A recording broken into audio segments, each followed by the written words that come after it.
There's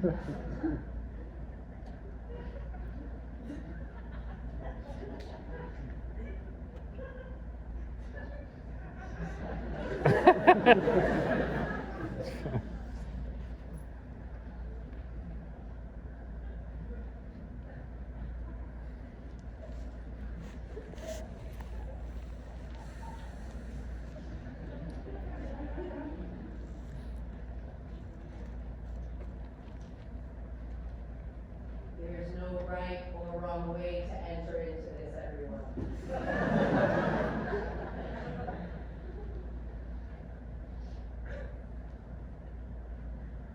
Okay, would it help if Taya and I facilitated with some questions? Oh my God, I am so sorry I made that intervention, Patricia. It's fine. No, it's not for me, Patricia. Know that I was hearing you. I know, okay. I'd like to recognize the fact that even offering to facilitate could feel reductive to all of this raw moments. So if you still need a few more minutes, it's okay. Gary came. All right, okay, yes, Gary came. I wasn't sure if that's his name, but yes, Gary came, and that's amazing.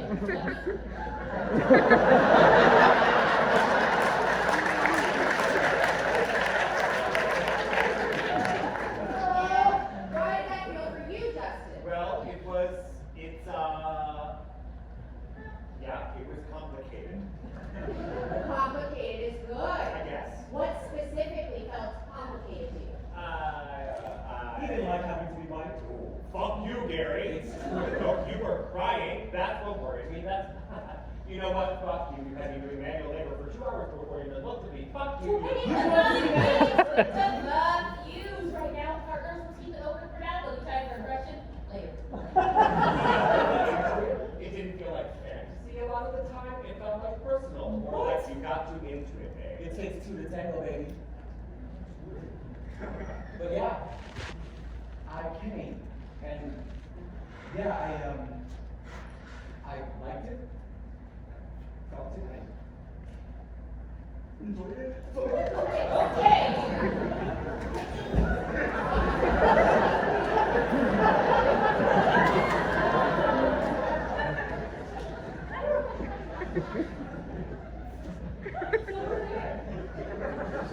Yes, exactly. We're all in that raw, nasty place. But that's okay. Anhedonia, as you all know, makes it impossible for us to be in any sort of place with another person, raw, nasty, or otherwise. So this is a breakthrough. One worth being proud of because you were able to get to that place together. Honestly, it was just hot to me. It was really hot, and I'm sort of excited for you both, even though, yeah, I don't know, okay. The end conversation sort of wound me up and took over, and you said before that we should allow the characters we created to lead our improv. Don't fear where the door still comes and locks with your partner might lead you. And Mistress McGregor unlocked some doors. Let me tell you, doors that, and I became a woman I've never been before over there. You know, I don't know if there's ever been a time when I've known how to tell a man what I wanted, or felt free to follow every embarrassing impulse I've had. And like, I go, babe, was it as good for you, or did you? Totally. Exactly, yeah. Often in ways we haven't been able to, and it's been said so I feel not embarrassing you, baby. But we were able to navigate on some issues we've been having with Phillips erectile dysfunction, his ED. Well, our improv, and I just felt a connection, a real one. And I honestly feel like if I could just speak to the group, all that snap. Because I honestly feel like we were getting to a place in a couple where if we'd been allowed to continue, I feel as though we'd have come a real place of sexual communion and release.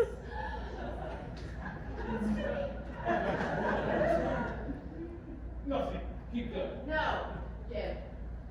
I think you just inserted yourself into Alana's space of direct and honest communication because you have something you needed to add. So please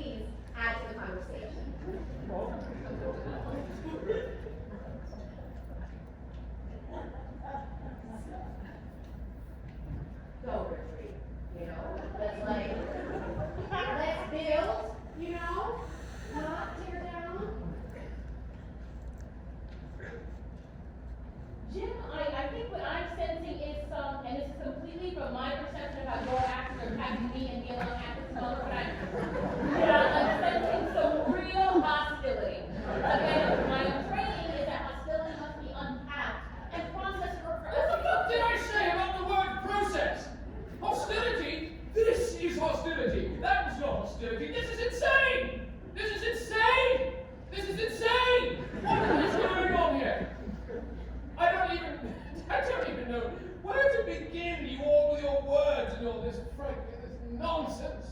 It's making asses, starting fires where there were none. This was supposed to be therapy to help my wife, and all I've seen Therapy! That is what you're seeing. Antebellum sexual performance therapy. A radical therapy designed to help black partners re-engage intimately with white partners from whom they no longer receive sexual pleasure. A therapy that, like you and your wife, sign up for willingly, Jim, and a therapy that you, Jim, disrupt today. For not only you and Kenesha, but for everyone else here in this room, reaching a contract and a partnership you made with each of the other couples here over the last 3 days. But this is good, Jim. This is the most open you've been with us in 4 days. You're articulating. You're starting to connect to us, even if it's through aggression. Like we said in the package, aggression is welcomed into the space as an accelerant to radical breakthroughs. When aggression is utilized and manipulated. Utilized and manipulated, you people are. Jim, shut up! Let them speak. Let them speak. Kenesha, this feels like a moment when you would like to share your own experience. Yeah, I do feel like we should allow, like Jim, to have a moment to continue to articulate his feelings, since he did stop the fantasy play, and obviously felt some sort of trauma that he hasn't completely worked out. Is that fair, Jim? No, it's not. I do not feel that is fair at all. I feel like this whole thing is traumatizing my wife. My relationship, she's sitting there like a rock. She's snapping at me like, Are you supposed to be talking about her own feelings, not the experiences of others. I'm talking about my experience. My experience. Hold on, let's all stand up! Come on, stand up, please. Yeah, this is something we learned while we were studying in Ghana last summer. Okay, so breathe in deeply. Okay, then bend down like me. Put your head between your legs as best you can, and just.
And he hasn't, with me, at least he hasn't in months, years, I think that's right, yeah. But my only thing is that, like, he got really into it and then he cried, which is confusing.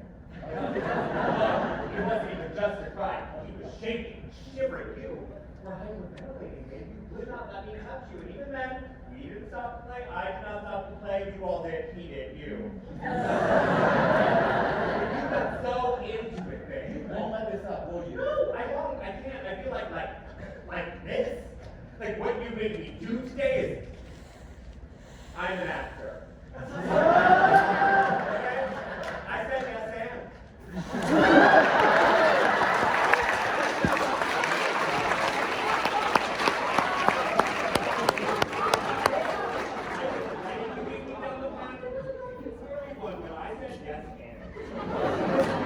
Before we started, you said, baby, I think I need this. I know what I said, I got it, but now I don't know what I did cause you down the least, or what I did cause you those tears, or was some fucked up combination of both, and I'm just, I don't know what to do with your tears. Well, and you gotta know that that hurts me too, babe. Like I did something, like I got too into it, or, yeah. Okay, so that's, yeah! Woo, we're getting a lot out! Yeah!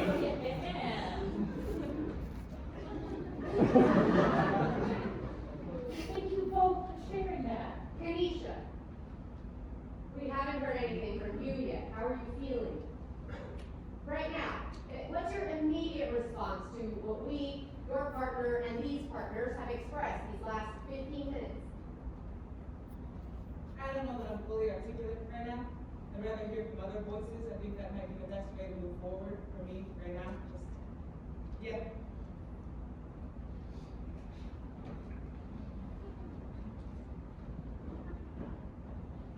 I'm feeling a bit betrayed because, yeah, Starbucks. The fact that the minute I expressed that I need from the house and then we shut down, then half step, you know, all the rest of day 2 and day 3 flashcards, the vocabulary, the fucking movies. I made a damn fool of myself. A fool for me, for us. He couldn't even, he stayed in control. So I am trying to come back from that, come up for air before I try to put voice behind my emotions, because at this moment, I think anything I say will feel thoughtless. I totally hear that. I think it's time we move to another communication sphere. For the moment, how does that sound to everyone? Yes, I think we've heard a lot of things, and I just want to place those things back into the space as I've heard them, so that perhaps each of your respective partners can hear them and ruminate on the things that you have said from a space of neutrality. Okay, Gary? Yes. Okay, so Dustin wanted to put into the space that you came. He wanted to articulate that it felt like a mutual accomplishment because of the physical response he hasn't shared with you in months. He wanted to also express that he felt complicated about this accomplishment because you cried. He also felt complicated because, in his words, you got so into it. He was trying to parse out if because of your deep immersion into the psychic space, the fantasy play, he had misjudged both as a partner and as an actor what you needed from him. And he wanted you to know that when you hurt, he was hurt too, and now it seems that this is bleeding, but now it seems he's trying to figure out if that hurt was the kind of hurt you needed. It was. Yeah, it was. Dustin. Yes. Dustin, Gary agreed with you that he did indeed come. He said that he liked it, he enjoyed it. He said that he felt like you didn't like the experience or had some complications with it because you didn't like having to be white. But most importantly, Gary said multiple times that he enjoyed the fact that he met one of his personal goals for this experience. He came. I think before we have responses, we should continue placing back into the room all the things that have been articulated so that everyone hears. Yeah, Next, we heard from Alana. Phil? Yes. Alana expressed that for her, the experience was just hot. She said that the improvisation sort of wound her up, that it took her over, and that she became a woman she's never been before in the fantasy play. Alana felt that you and she had a real connection, that you two were getting to a place of sexual communion. She expressed she feels that if the fantasy play hadn't been halted, that you would have gotten somewhere very healthy for the both of you. Okay. And yeah, I also just think I would have said more. We know, there's plenty of time, Alana, but okay. Okay, Alana. Philip agreed with you. Philip felt like he too thought it was totally hot.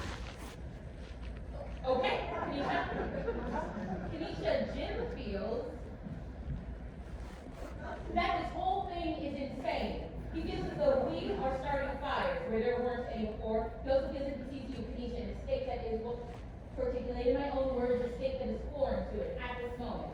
Jim feels as though what has transpired today is inflicting trauma, not only on you, Kenesha, but also on your relationship. He doesn't understand what is to be accomplished by him in his words. How did he call his wife, who he says he loves, a negress, when you, Kenesha, are a queen to him? Everything about his day has turned his stomach. Jim, Yes. Kenesha feels as though she can't articulate much at this moment, but she does feel betrayed.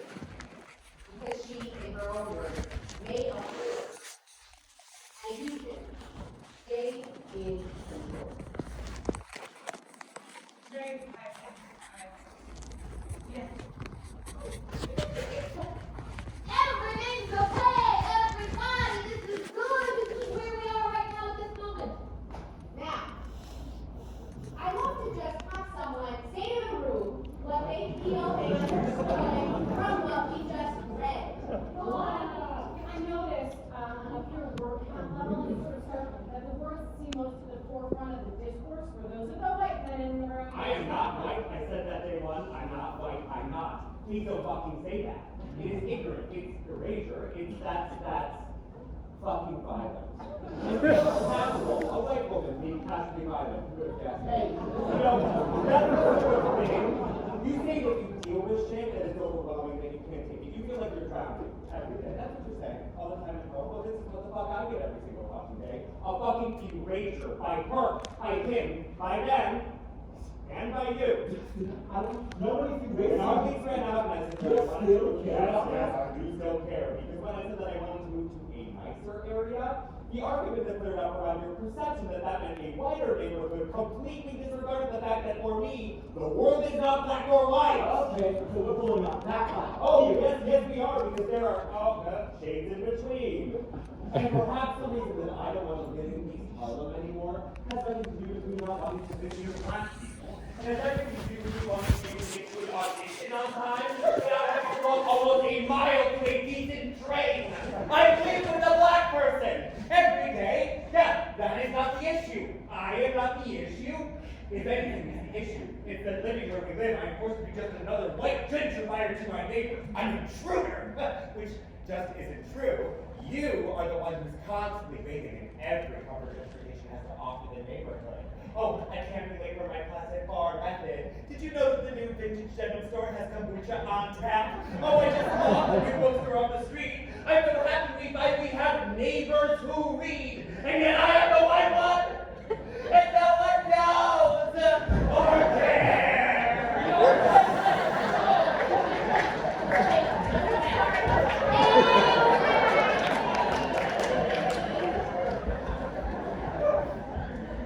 This is not a place for masks.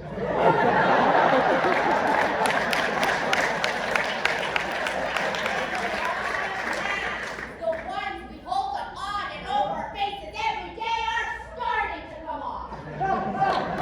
And they're heavy. And when you let that much weight go, a lot of shit comes with it. There are side effects. And I just want to say to you, I understand.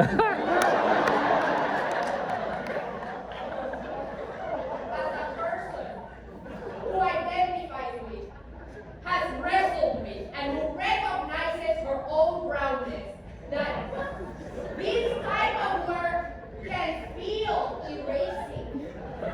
Emphasis on feel. Pero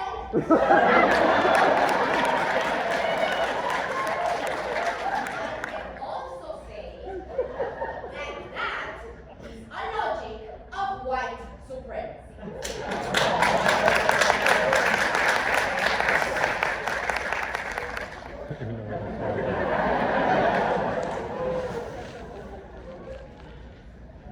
On day one, when we self-identify, she's lost her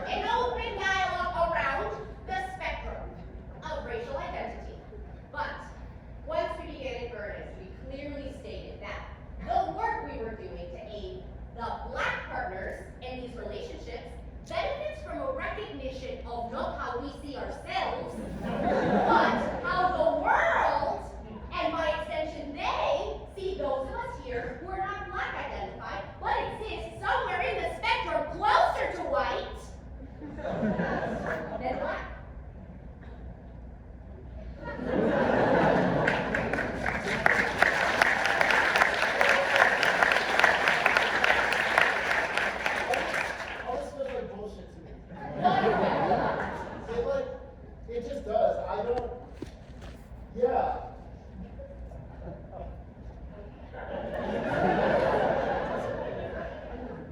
I think what he's saying is that you gave us clear instructions about what this therapy was going to be. You said,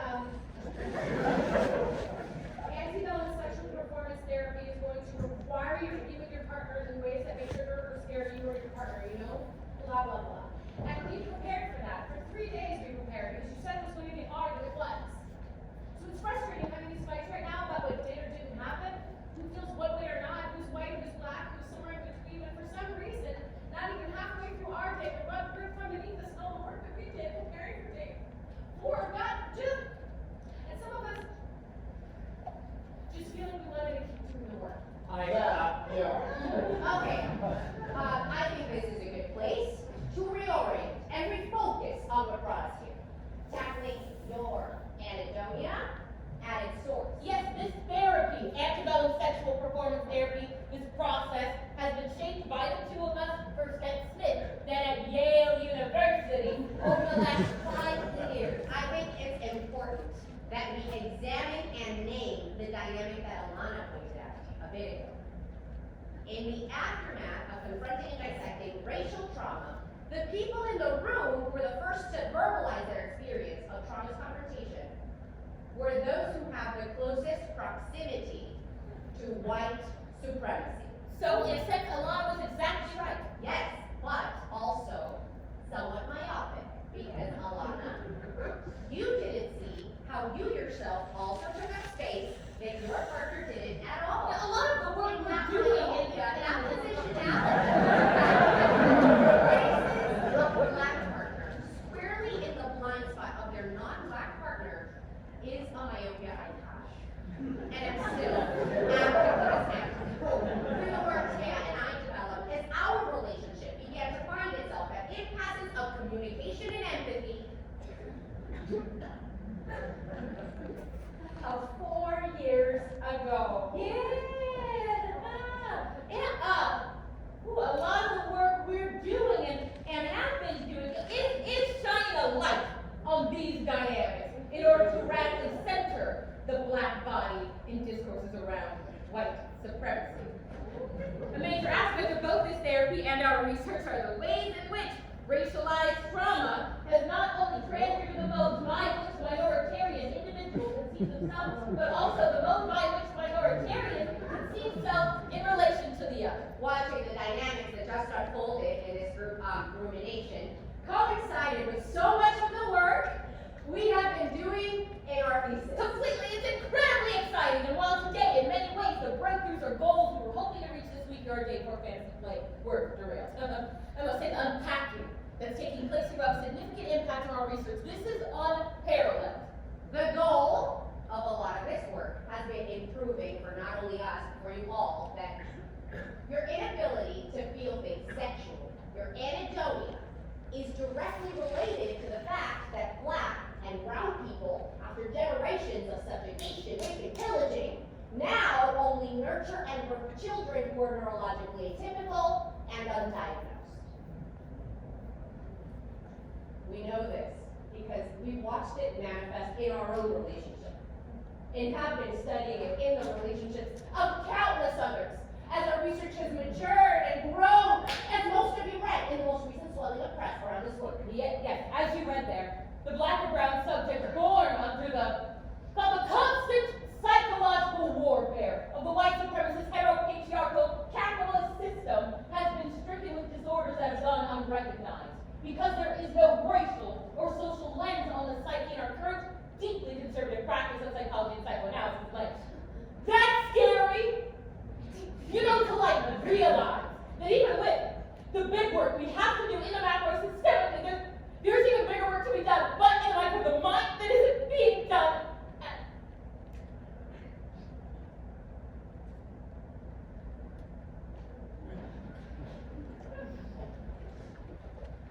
I'm confused.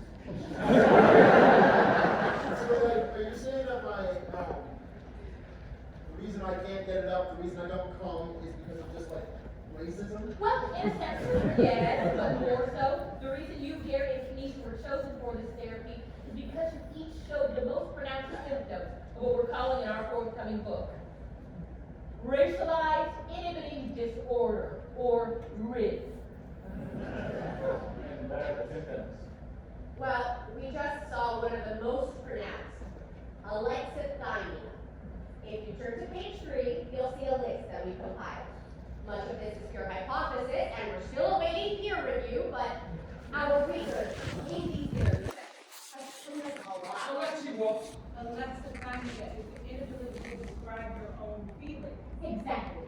And while many of you are quite adept at this in certain spaces, I mean, you're a writer, Kanisha, so obviously you can articulate feelings on or about things. Yet in this instance, we saw it manifest itself in the ways you recognize the most in those with RID.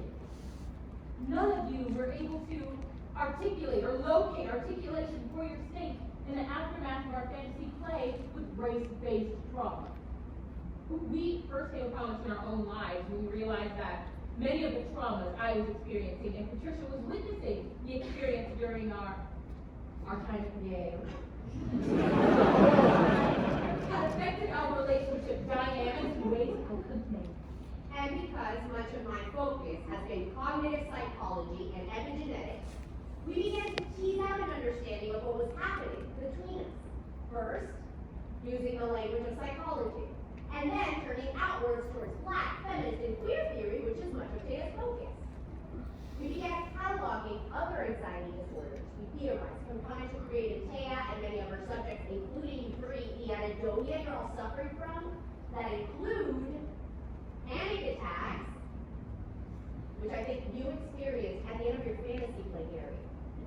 Social anxiety, and most pronounced in each of you, obsessive compulsive disorder with acute musical obsession disorder. Which is one of the reasons this therapy is situated around prolonged exposure via antebellum sexual performance therapy.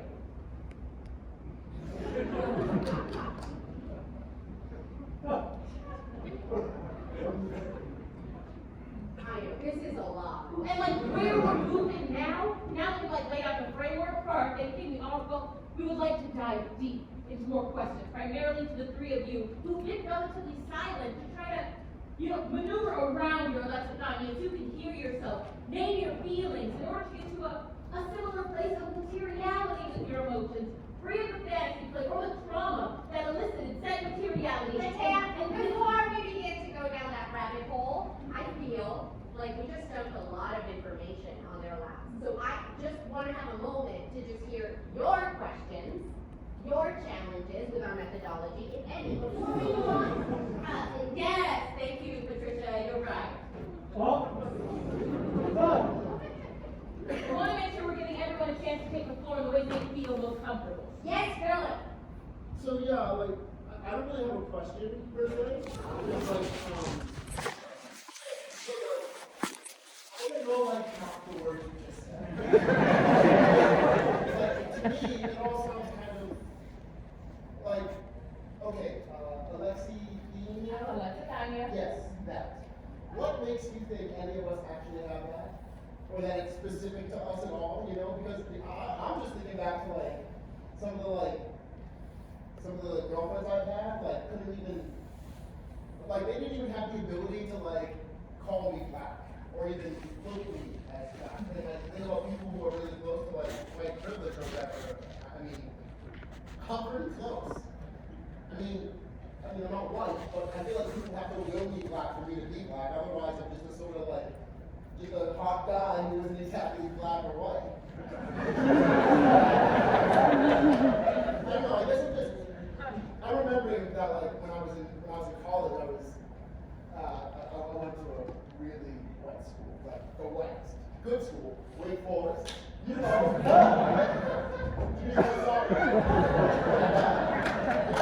a freshman, but I was good, and like, I remember like one time I was kicking this little white boy's ass during the scrimmage, and after the scrimmage, when we went back, and we were showering, and that white kid was like, "Look at donkey dick over there." I always forget Phillips a nigger till I see that thing swinging, because he definitely doesn't play soccer like a nigger. And I can't remember his name, but like this upperclassman looked over and was like, "Philip isn't a nigger. Philip's Philip." And yeah, I think that that's basically what people think of me. I'm not black, I'm not white, I'm just Philip. Philip is like this superhuman dude who's beyond, right. So yeah, no,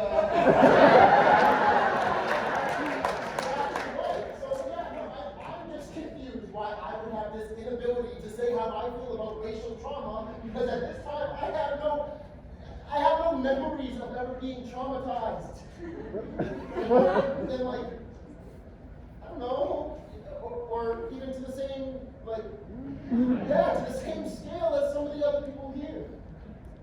That doesn't make sense, does it? No, it does. It completely does. Okay, as a fair-skinned black woman, it makes perfect sense to me that there would be a reticence around owning your trauma or being able to point to them as such.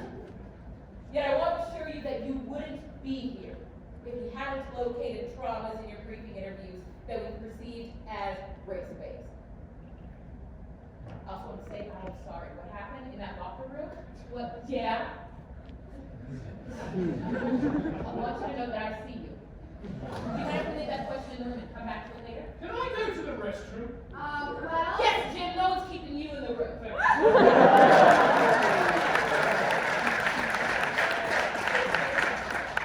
I think that. Yeah. I'm just confused about the musical obsession disorder. What is that? Is that why you played that music during our fantasy play? What music? The song. The song that was playing when we started that. What was the song? Oh, okay, so we usually talk about this later, but the music you heard, Gary, what was it? Music? Multi-level? Okay, do you hear that song very often? I guess. Yeah. It's stuck in my head a lot. Okay, what is your relationship to that song in particular? Do you have one? I don't.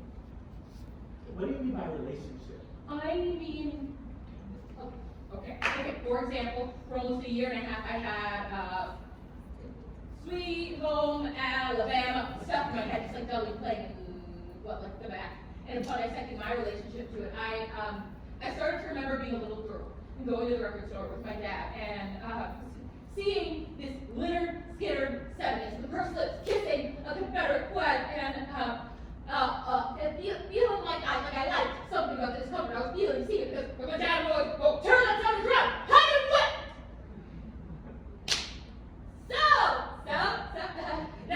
That's my relationship to that song.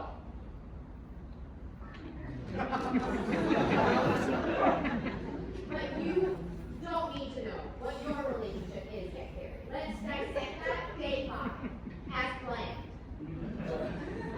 I do hear it a lot. How much is a lot? Once a day, twice a day?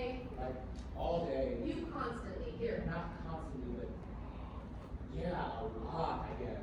Yeah. I know it because they play at the coffee shop down from our household, where I go sometimes. And did you hear it constantly while you were doing fantasy play?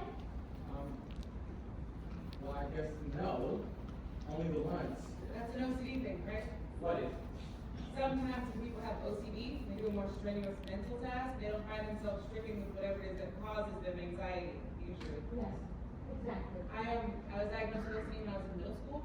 One of my teachers was really concerned because I would have panic attacks or something like it, something like a mini panic attack, and she wouldn't erase the board all the way. I started shaking stuff. It was, yeah. And that's just one teacher who didn't care, she would say, oh, don't worry about Kanisha, she's just a little flake, which I guess meant, Mrs. Owen Williams, she told my parents not to drown. I should get therapy. My parents didn't believe in therapy, so. Anyway, I moved you out, they said what I felt. Thank you for sharing that, Felicia. But it didn't sound the way it normally does. It was amplified or something. I'm not sure. That was therapy. You were getting to a very raw place if you felt as though it was, with exposure, there's an intensification of all the symptoms of rape. Symptoms that are tethered to anxieties, both racial and mundane. So for you, Gary, and I'm assuming for you as well, Kanisha, Phil, The music you hear anchors itself to your various anxieties. So, I was gonna ask something else, but Philip, do you have this musical obsessive disorder? What do you hear? He plays through it, but compulsively, right, Philip? Beethoven? Yeah, how often do you play that? Like every day. How many times? Always the fourth movement? I can't even. Keisha, are you still gonna ask us questions? Would you like us to ask you questions? Yes, I think I would, yes. Why? Why? Well, because I feel that I haven't used my voice enough. I feel that I want to scream and I've already done that, so I'd rather just speak. I feel like as though constantly subterfuge is the engine of my subconscious, as though it's constantly driving the vehicle of my psyche, and so I'm never sure that I'm truly in control. And earlier today when we were in fantasy play, I finally felt in control of that engine. I felt in control until everything stopped. Kanisha, thank you. Kanisha, that's beautiful. All of it. Who else felt in control? I did. I think my experience very much Kanisha. I didn't. It didn't. No, not. Yeah, I can't say that I felt in control at all. I mean, yeah, I definitely didn't. I felt like a slave, literally. I think, yeah, I went deep into it, and I think that I felt sort of like, I mean, baby, it was hot. It was hot. Don't get me wrong, but like, it's not that different from dynamics we've had in the bedroom. What? What are you talking about? Dad, we never done anything like that. We went on fret life. That night, It's like Tinder, fetish feeds. Yes, but I wasn't. We weren't doing anything like that. Your husband had a cucking fantasy. Yeah. And I wasn't thinking about it at the time, but yeah, I felt like the little nigger boy that you all had invited into the house to dick you down while he watched from the chair beside us while you told him he had a little neat thing. I feel like an idiot, but what is cocking? The black man with his white wife. it wasn't racial. I swear it wasn't. Not for you. It was for me! Fuck! Whoa, whoa. Fuck. Yeah. And it definitely was for him too. And that was fine, because I liked it. I almost liked it more. Maybe that's why my dick works more. Maybe my dick only works when I go on black, and it doesn't go on black when I'm fucking you because you love me too much. You see me too Philip. You see me too Philip. So for you, this fantasy can just be fantasy. But for your husband, fuck! Damn. How am I just hearing myself think this?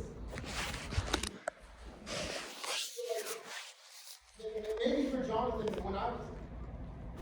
when he was watching me on you, I could feel his eyes seeing me as a nigger. This big old nigger on his wife, on you, and not as like Philip, you know? And I don't know, maybe my dick liked the idea that I'd finally been forced into a space where it knew how it was being desired. Yeah. Does that make sense? Oh, baby, listen, look at me, we're gonna figure this out. I left him for a reason. Maybe this doesn't help, but I want you to just be my friend. I want to be protecting you. Yes, you are, I know. Maybe I'm making things worse, but yeah. Am I not supposed to be talking? You said that. You said only the black people were supposed to be in control on day 4. Did I mess up? Tried to do everything you said right. I read about this in the New Yorker. Can I not give him enough space? This doesn't feel right. Is this even a real study? Yeah.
this because I'm not trying to say I'm like more oppressed by like white supremacy or something, but I very much felt traumatized by it, deeply. Even today, so many little nicks and cuts at every moment of this whole therapy, and I'm just like, is there even any room for me in this? Like, yeah, like I'm happy that they feel like you found some sort of ownership over racial dynamics or sex lectures, and I don't know, man. This is just, I'm not white. I can't be white. And I still don't understand how your idea of my whiteness is what you need me to acknowledge in order to All do say this. you're not white, well, what are you? What? What are you if you're not white? Because you never say. You get to exist in this ambiguity of non-white. You know I'm not white. You know what the fuck I am. Well, sometimes I forget and need to be reminded. I need you to really lay out for me the ways that your being confused for white is anywhere near as traumatizing for you as my growing up without a choice to be anything but. Because I'm black. Black. Blue black, jet black, crazy black, angry black. People have seen so much color in me, they connected me rainbow with shades. But they always go back to black. Because even with all the shades, they still call me black. Now, I could call you off-white. Eggshell.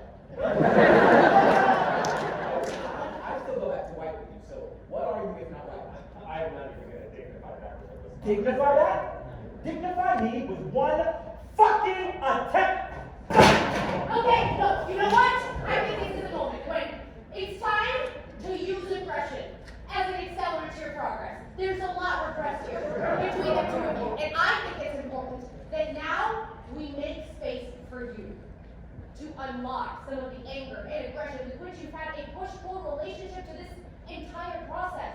So, Gary, since you've had less space to take the floor, and that was one of your goals, I want you to speak.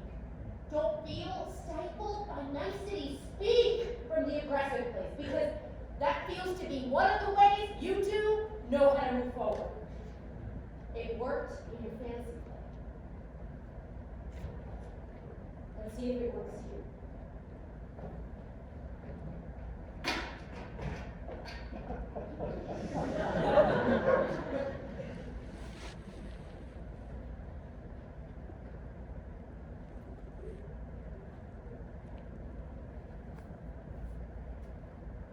She said speak. From aggression. She said, speak from aggression. And I've been spelling all of it. I'm done.